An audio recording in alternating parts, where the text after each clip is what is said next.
forcing our children to hug or kiss somebody that they don't know or they clearly don't want to. Absolutely. And if I add that into the experience of some of the predators, one of the better example that I've done work on over the years, if parents had an insight to that and how horrifying that is for a child, I think they would all, and you don't have to stop the child, you just have to let them do their thing. It's consent, right? It is the child absolutely either says consent yes or no. Yeah. But the child might have a full body no, and we are now forcing them to change, and as a result of that, we're taking them away from being should farkers, and we're moving them away from their true essence and their trusting that true feeling in their heart, and we're basically programming them. And so they're going to get out of that 7 years where they're impressionable and work through the next 5, 10, get into probably their 20s and 30s and suddenly go, why do I keep getting myself into these situations?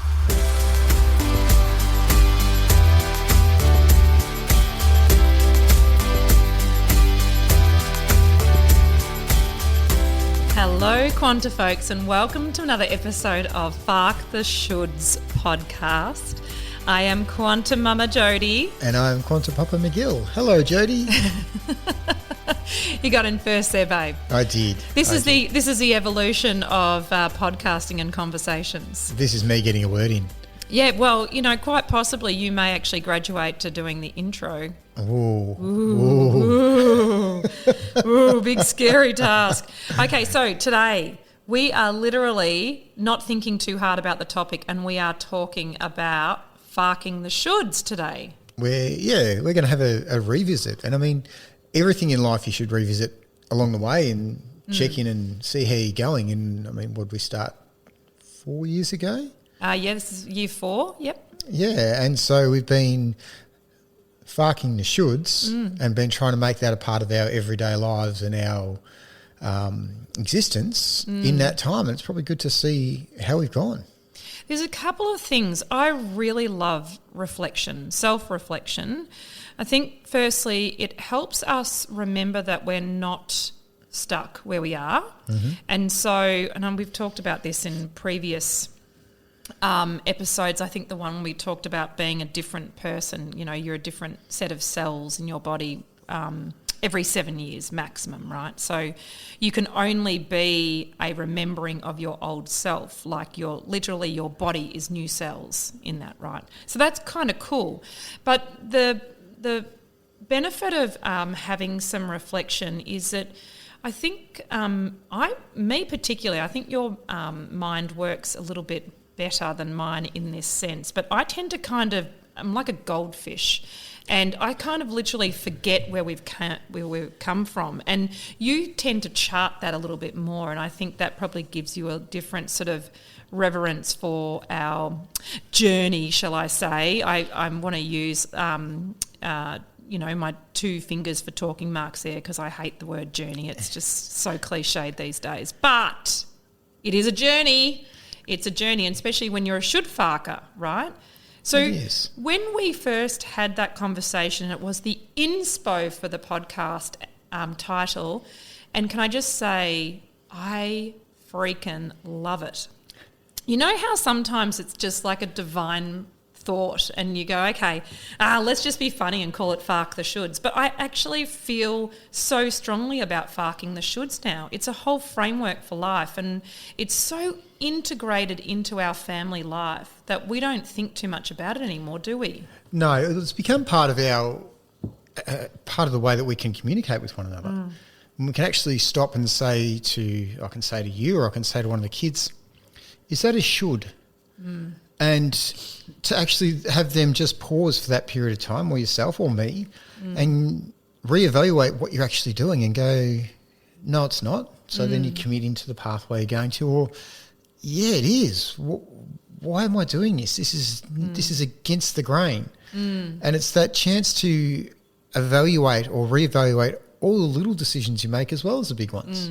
I think also it sorts the wheat from the chaff to do with decisions that are made based on, say, programming or living small, which is very should-like, and also decisions that are made on like a false fear paradigm. And I'm thinking about, our beautiful, beautiful first child, who presently is, however many feet in the air, 30,000 feet in the air, flying and from a lot of kilometres away. A lot of kilometres away. He's up whizzing along in the air, heading to Canada, and he's a freshly minted adult, but still very much happy to receive thoughts about how to do life and how to make decisions from us, which... He's still impressionable and he's still open to guidance from us, which is beautiful. It's a beautiful thing. But I feel like that the richness of that relationship is actually... It points to the fact that we have kind of grabbed this framework of farking the shoulds for the last few years, and we have lived that by example. I don't think there's much we do that is a should, to be honest. I can't think of much that happens at all. Like, if we do stuff, we accept radical self-responsibility for that decision. Like, it's actually interwoven in that. And because it's so common in our family, I was going to say normal, it's common in our family to approach life or have conversations in that manner, it has meant there's a richness that's developed with us and the kids and how we parent them. Well, there's a richness there, and there's a freedom within the conversation where we are still the parents and we are still, having the final say in a lot of cases, but we are open to discussion. We're open to their kids' ideas, what they're wanting, and then they have become very good at expressing their point of view, what they want, those sorts of things. And we can question them as to what their motives are without being offensive and, without shutting them down. We can sort of say, and you brought up beautiful QK1 who was vacillating on whether he was going to go overseas. Yeah. Absolutely wanted to, didn't want to, not sure, couldn't make up his mind. And then he had some, some pushback through part of the family, and at no stage did we stop and say to him, no, you are not going. Or we don't think it's best for you to go. We put it back onto him and we literally said to him, is this a should? Is it in your highest good to go? You need to answer that question and we will support your decision. Now, he didn't just come back and go, yes, I'm going. He went away and he thought about it. He came out and he asked questions. He queried bits and pieces. He asked for different ideas. And so a huge dialogue opened up. And we had, and it's funny because when you go back to that original podcast we did that from a point where we just stepped out of being in overwhelm. Yeah, that was the should we were farking was one that was being propelled by this need to do the right thing, shall we call it.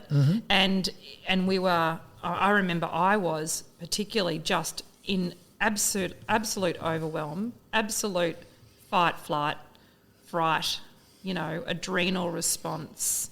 And it was an epiphany to even think that we could fark a should. And once you did it, you're like, that was a lot easier than I thought. Yeah. And so what I'm saying is we've actually become, I think, quite accomplished at should farking. We're should farker graduates. It's actually taken as just a foundational framework for how we live.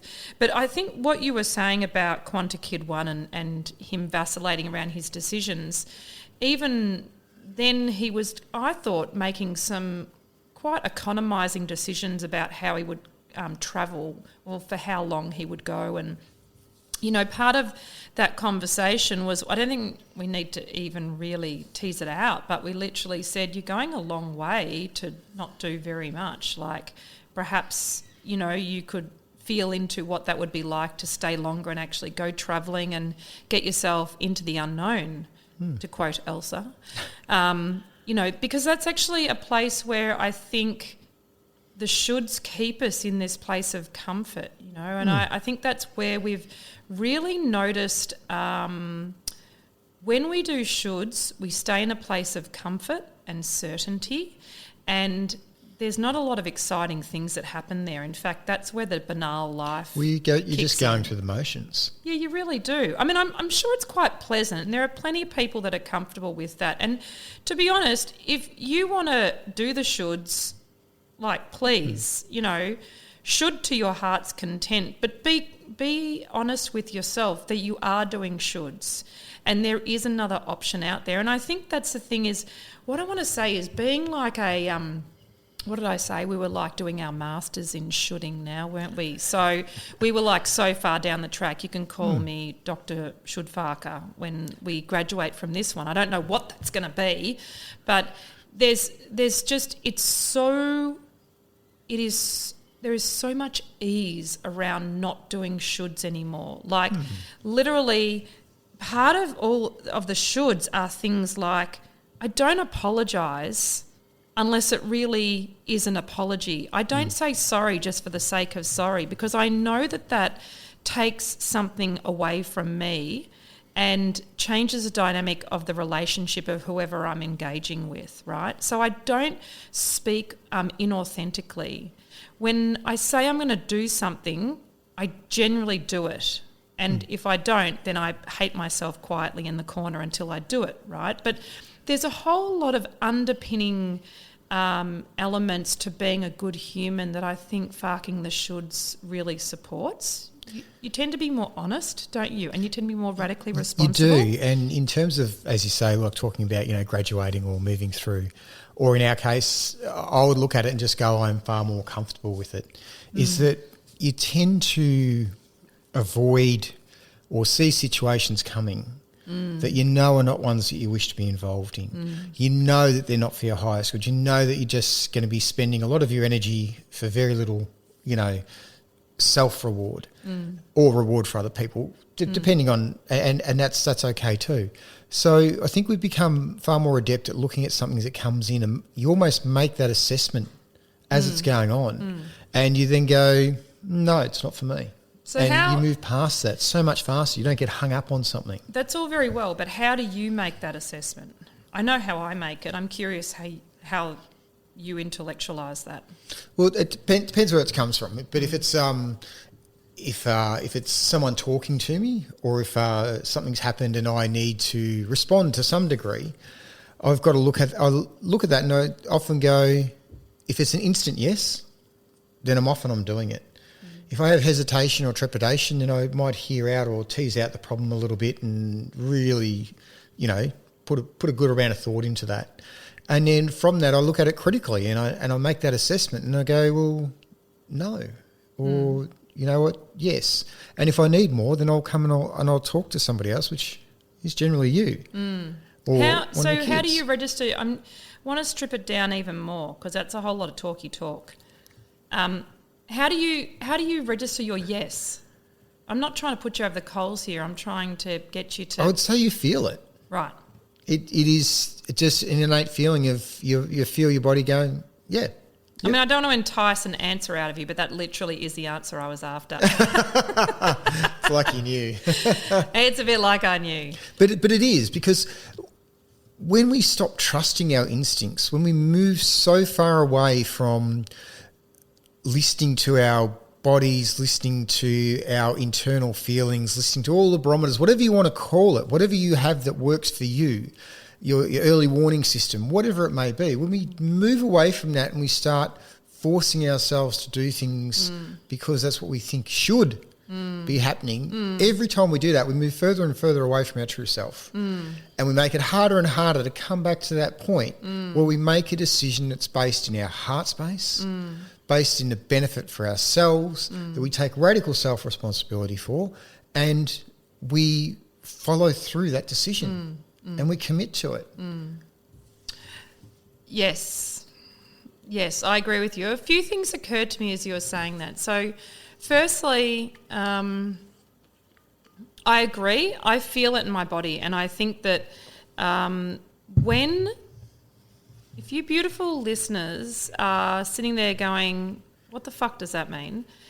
It's about noticing, and you may want to give yourself this experience, or you may want to just think back to a time when you've had it, where you had that yes, where you could actually feel, you would like the inner child suddenly started jumping up and down and actually operating your body, and then suddenly you were jumping up and down and you were very excited. That's the yes feeling. And well, it's the ice cream effect. It is. Is it the ice cream effect? It is. Or the lolly shop? Well, ice cream or the lolly shop. It's like, you know what? Yeah. That's I want that. Yeah. I'm keen to do that. But then at the same time, what we're talking about is when you've just eaten a massive meal, or you're full, or you're not feeling that well, and you go, I can have ice cream. Oh. Yeah. Is it going to be in your highest good at that point in time? Yeah, so it's about recognising. I just think some people won't even have a framework for what the yes feeling feels like. So it's sometimes helpful just to have that as a place to start. And then I tend to say if you can get that yes feeling, then anything less than a yes is a no. And then you've got a guidance, right? So it's about paying attention to this. As you pay attention to it, it becomes more second nature. Just like when we all started riding a bike, or we started driving a car, or whatever it might be. Walking. As simple as something as walking. Correct. Walking. We don't even think twice about it. So noticing that, and then what happens is as you become more comfortable and practiced at noticing your body reaction, but then taking action to not override that body reaction and honouring it, that changes things again. And I feel that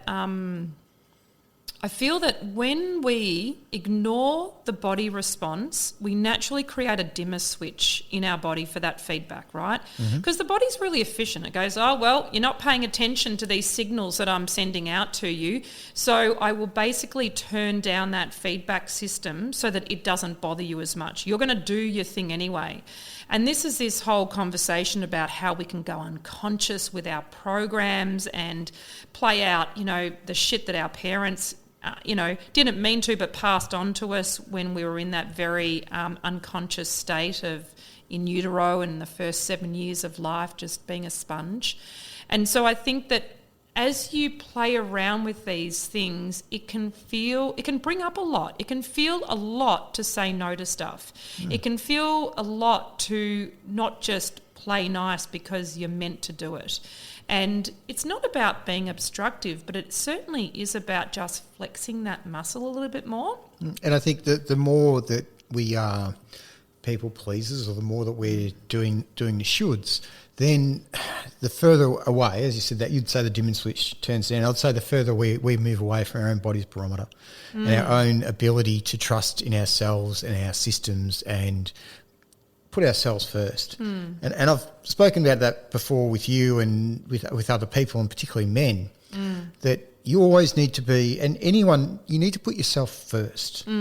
Because again, if you're not putting yourself first, you can never be 100%. And if you're going to give 100% of yourself to someone else, you can't do that if you're only at 90. Yeah. So you have a responsibility to look after yourself first.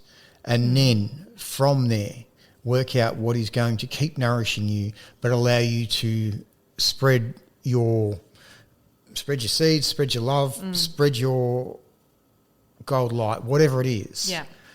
I want to tell you that seed sounds dirty, just by the way, but gold light's good. Thank you. We'll go with gold light then in that case.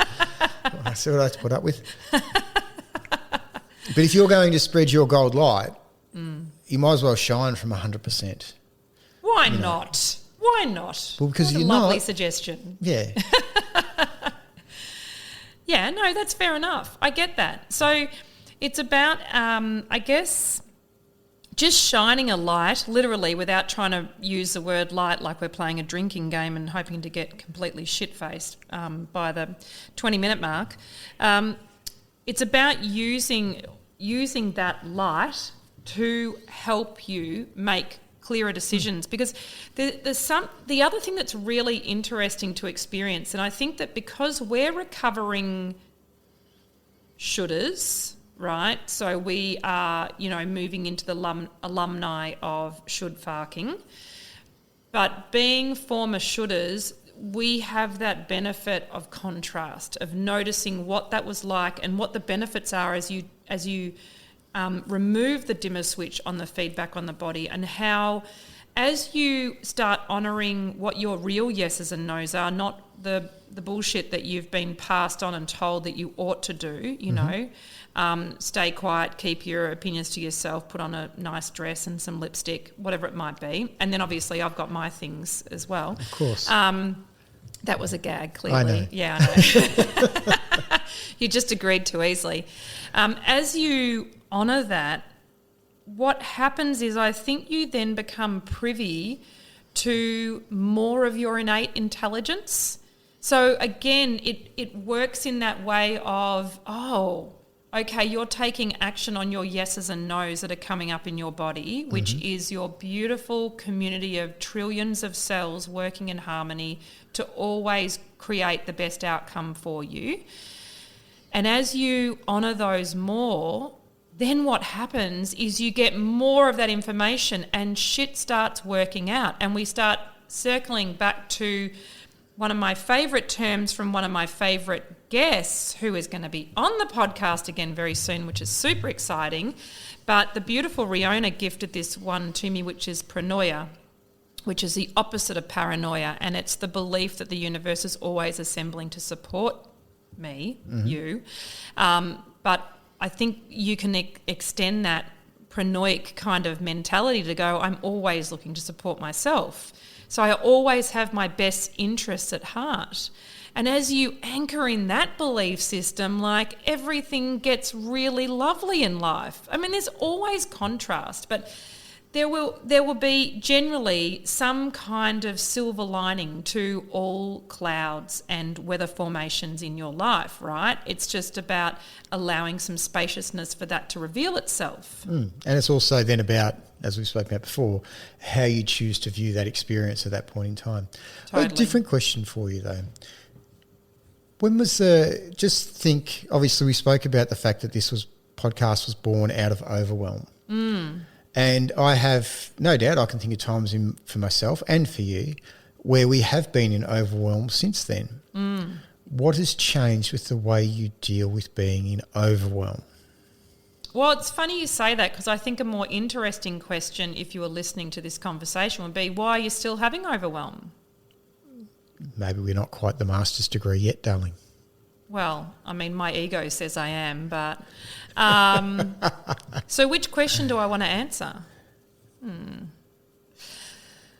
I'll tell you what, because I am always a fan of being brutally honest and definitely throwing myself under the bus. The other day, I did 6 hours in the library just slaving away over a computer, and the persistent self-talk was, I am a loser, I am not nailing it. Like, it was just so comprehensive. No one else had a seat at this table for this conversation. It was literally just this self-abuse talk. It was really interesting. And the kids were occasionally calling me because I was at the library, and I'd just hang up on them because I had enough of even their conversations. I literally had no farks left in my fark jar for anything other than putting all that energy into my negative self-talk.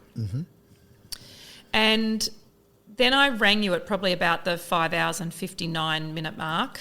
So I'd done a good while there. So it was a fair effort of... So you punished yourself good and proper. Yeah, a lot of self-flagellation going on. And I hadn't done it for a while. So we call it like an emotional bender, right? I went on an emotional bender, and you just said this thing, and this is why this is why it's important to have these reflective conversations, because you said something Am I in trouble? No, I'm pretty sure that if you went to work and said to the fellas, hey, listen, this is what I said to the wife when she was losing her shit the other day on the phone to me, they would just all take a step back because they wouldn't quite know what to do with it. But you literally, your words were, sounds like it's coming up for purification. And I'm like... yep, that's exactly what it is. In that moment, it disconnected the suffocating hold that it was having over me of being the totality of my life in that moment. That was the only voice that was cutting through. And then your comment of sounds like it's coming up for purification, it just cut that stranglehold that was happening for those words. And it gave me the space I needed for a new perspective, which we've talked about before, changing your camera lens. And in that moment, it lost its charge. And I had that thought of going, you know, is this really how I want to keep talking to myself? I didn't quite recover it, but it was just enough to shunt it out of the driver's seat of what was going on for me. And it returned me back to that more pranoic place of, okay, this is a day where it feels like not a lot is achieved, but it's probably a perceptive thing. It's not necessarily reality. And it was just so useful. And I'm just like, if you had have said just any other kind of soothing or dismissive statement, would it have shunted me out of that? You know, did we have that conversation at the perfect time so it could stop its effect on me? I could stop giving it oxygen is how I would describe it. Yeah, and it's funny because I do remember that conversation, and I just remember hearing what you were saying and me just going, that's not you. It was just 101, not you. And I don't want to, I could have, you know, listed off a dozen things that I absolutely adore about you at that point in time, but they wouldn't have been heard. And I needed to choose language that obviously I knew would resonate with you. And I don't really remember thinking about what I said. I just remember saying that, and the sudden silence on the phone, me thinking, maybe that was the wrong one. And then the difference in you on the phone, it was like I was suddenly talking to a different person. And that's the advantage of, you know, really and truly knowing someone. And it's funny you brought that one up, but it's exactly what it is. I mean, at various points in time, and I know I can't think of an exact one recently, but I know where I've been getting to the point where I'm fed up and I've had enough and I'm tired and I'm, you know, getting grumpy and all those sorts of wonderful things. And you can just pick it from a mile away and you basically just give it straight to me and go, a bit tired and grumpy, are we? And that whole thing of myself being reflected back, which is all I was trying to do, and that was just to get you to look at it from a different point of view and look in your reflection and go, you know what, that negative self-talk isn't me. Tired and grumpy, yeah, I'm looking in the mirror going, yep, that's not who I want to be. So I'm going to make a choice right at this point in time. And I'm going to change. I do think you're free to feel how you need to feel, though, because I think the greatest cause of disease is trapped emotions and stress that has not been able to move through to its natural grounding point, wherever that is. And I certainly know that, you know, since we started Faarking the Shoulds, one of the biggest changes is how I support the kids when they're expressing their emotion. You know, there's probably way more swearing in our household than most households. And I know that's been something that you have had to find a place of comfort there, because your view is not always supported, which is that children should not swear. Children should not swear. And I very much... probably because I get to spend most of the time with them, so I'm in that privileged place of seeing all the good bits as well as the bits where, you know... They unravel, yep. They unravel.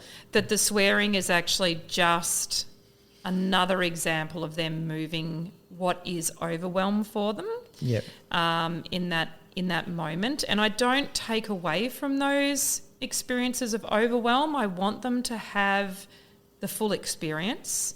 And, you know, when they come back and they say sorry, I say, look, you actually don't need to apologise. You just need to move through your emotions. And I would rather that you don't have, energetic and emotional rubbish bins scattered throughout your body because you swallowed it down rather than let it out. Why are you smiling a little bit there? I'm just reflecting on, my programming obviously in relation to the swearing is quite strong. But what I've managed to do over the last while, I don't react as much as I used to, but when those words are used at a person or in a derogatory way, they will always get a strong reaction from me, purely and simply because, well, I just see that as not acceptable. You can't talk to a person like that. But if they're expressing their frustration and their emotion and they're using those words to move that, I have been genuinely starting to accept that as going, you know what, it's just a word in that situation. It doesn't have that tone or that intonation. It doesn't have that long-lasting almost vitriolic nature that comes with it.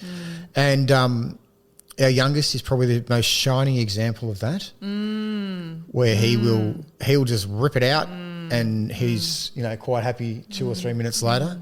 Whereas QK3 will bottle it up, and then he will give us he will come out with and can be quite strong in the way that he says it, and that elicits a response from me.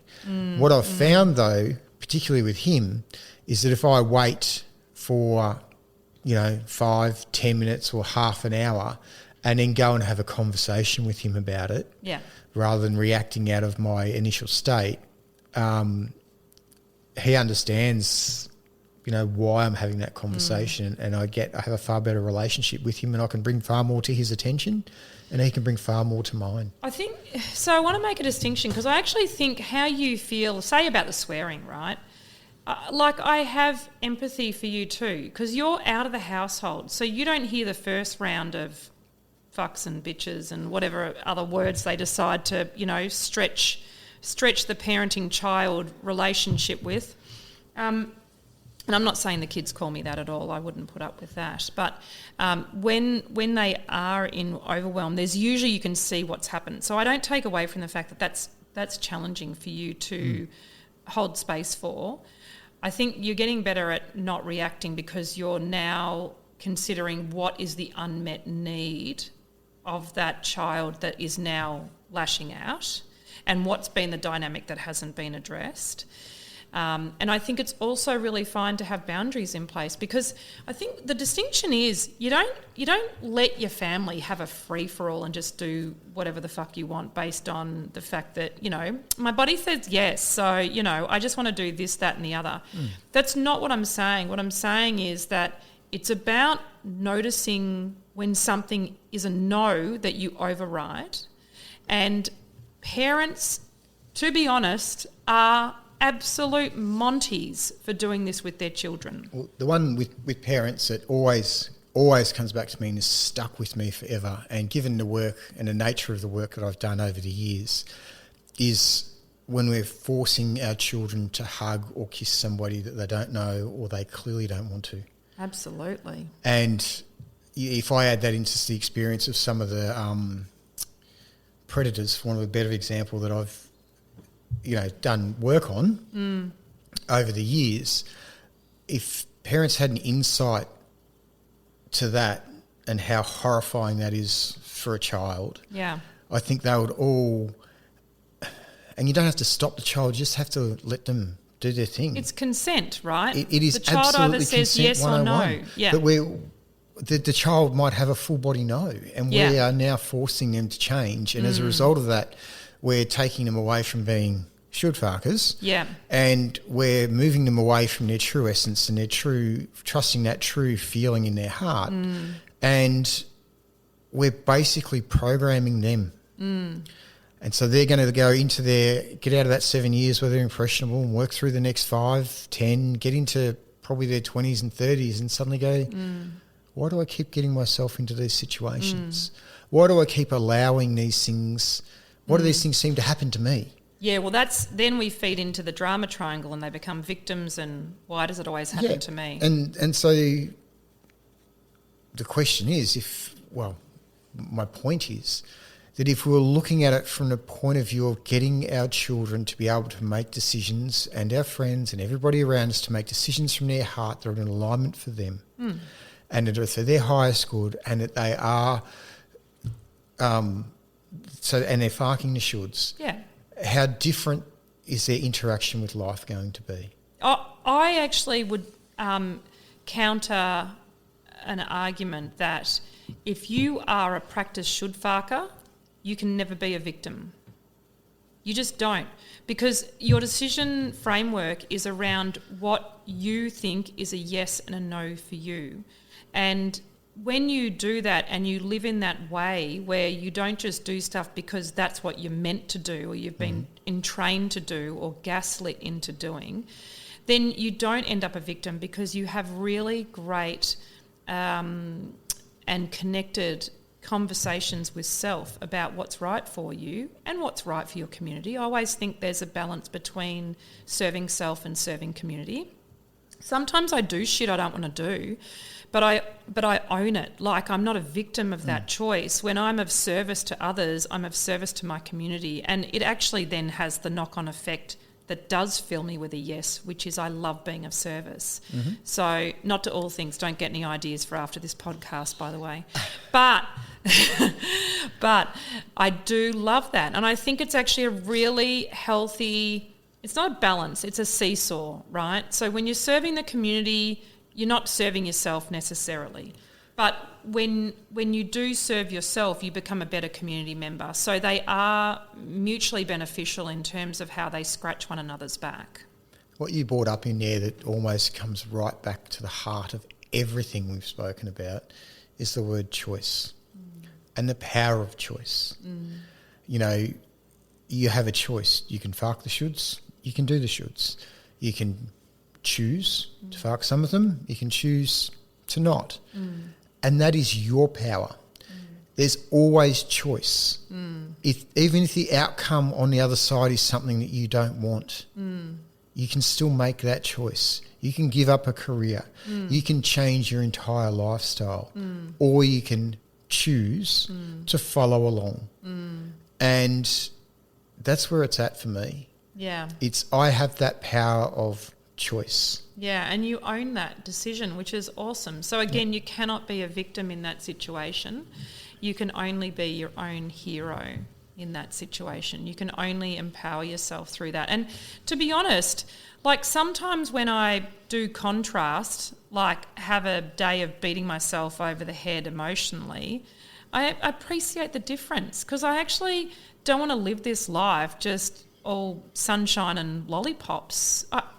That's not interesting to me. Like, it's about the light and shade. It's the texture. It's actually having a reference point for what yuck feels like. So I can always check in on, okay, that's a yuck thing. Good to know. Let's find a yes thing by comparison. So there's so much richness in it. But what I will say categorically, when you live this life in front of your children, and you create an opportunity for them to do that, and it might take a little while because particularly, say, if they're in the school system and you've been parenting them the way your parents parented you and, you know, all its glory, there's some unwinding and unravelling and re-establishing of trust and bringing up what was dimmed, you know, so bringing up that dimmer switch that was turned down on the biofeedback of the body and what is a yes and what's a no. But as you do that, I guarantee, absolutely guarantee, you will better your relationship with your children. And more than that, you will put yourself in a situation where you get to witness them being comfortable in their own skin and grow. I think that is the only thing we need to do as parents, essentially, is to help our kids know themselves, know their own voice, know that they're invested in their own wellness, whether that's through nutrition, exercise, emotional intelligence, actual scholastic aptitude, vocational, you know, whatever, right? The whole kaleidoscope of what it is to be human.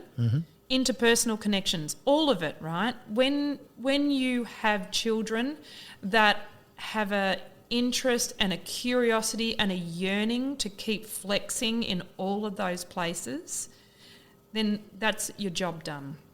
And it's a job done well. I like that. Do you? I do. I do. I finally understand where we're going. Oh, good. All right. Well, on that note, good catching up, babe. Always good to chat to you, darling. Pleasure. Quanta folks, thanks for just, you know, having your cup of tea while McGill and I have a chat here. We look forward to connecting with you again very soon.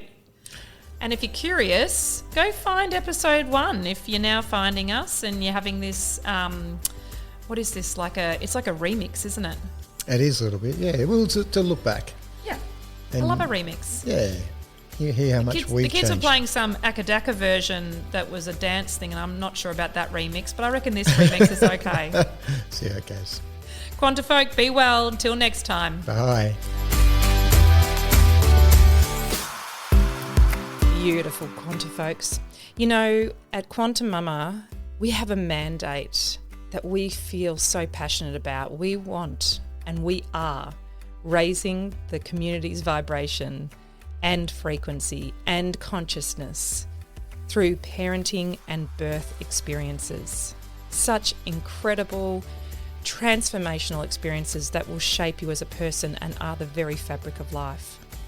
You want to find out how to high vibe your experience even more? Then QuantiMama is your place. Head there for the High Vibe Birth course, Ultimate Preparation for Birthing. Head there if you want to re-engage your child in the love of learning for the Take the Leap course, which is a deschooling course for parents. There's beautiful mind movies, and obviously this podcast is there, and we are here to support you. So head there for all the juice.